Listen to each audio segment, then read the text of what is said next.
I don't think there's any place in the United States or possibly the world that is exempt from that possibility. We've seen in many of these cases that sometimes they happen in urban areas, sometimes suburban, sometimes rural. So clearly it can happen anywhere. Something that I think is on every chief's mind across the nation. Everybody is looking to be as prepared as possible. We're all working with our school districts to develop approaches to this. We're looking at police responses. We're looking at what conditions exist in the schools and making sure that we have a coordinated effort if an event takes place.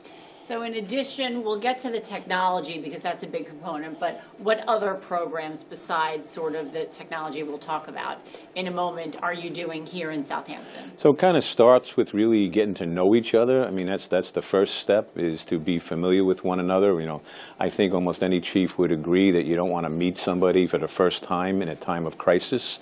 So here we've been out, we've been talking with our superintendents, we've hosted meetings with all the superintendents within the township. We've discussed how they have security plans already in place. We've looked at their technologies. We've asked them what they would do in the event of an active shooter or situation, and we've told them what to expect from us. It also goes a little bit further than that here, because we would be an interagency response on the East End here. Most departments would rely on other departments. So we're also talking with the state police, with Riverhead and East Hampton Township, the villages within our township. So it's a coordinated effort. So really need everybody at the table to discuss this. So we've done that, and now we have some methodologies and some plans that we put in place. In addition, we've assigned some SROs to our team. Our SROs are now assigned specific schools. They get SRO means what? School resource officer.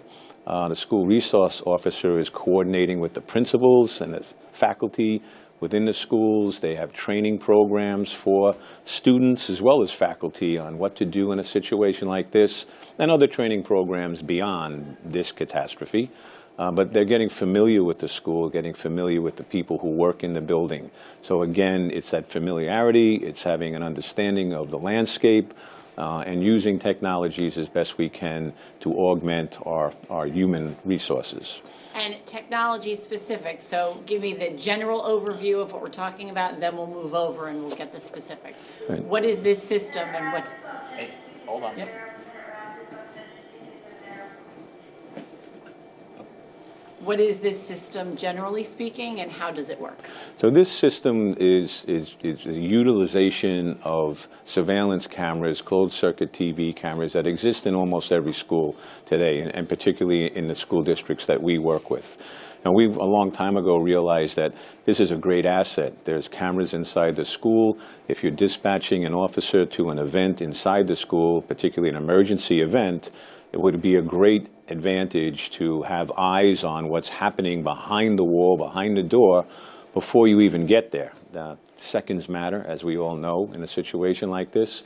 So if an officer has somebody in their ear saying the problem is on the second floor by the library, the officer can start to develop his approach to that while he's driving, before he even gets there. So what we looked at were, what were the systems, what are the systems within the school districts here? Can we find a way to tap into that and bring that into our 911 operating center so that our operators, dispatchers, can give that critical information to the first responding officer? So basically, it's using the cameras that are already in the schools, and then what are we looking at there before we walk over? So it's, you said it's a floor plan with a Google map and cameras. So a couple of things that you would want to know if you're that responding officer is what kind of environment am I going into? Is this a 2-story, 3-story, 4-story building?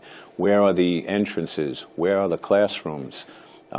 If the 911 call came in and said there's a problem in room 101, where is room 101?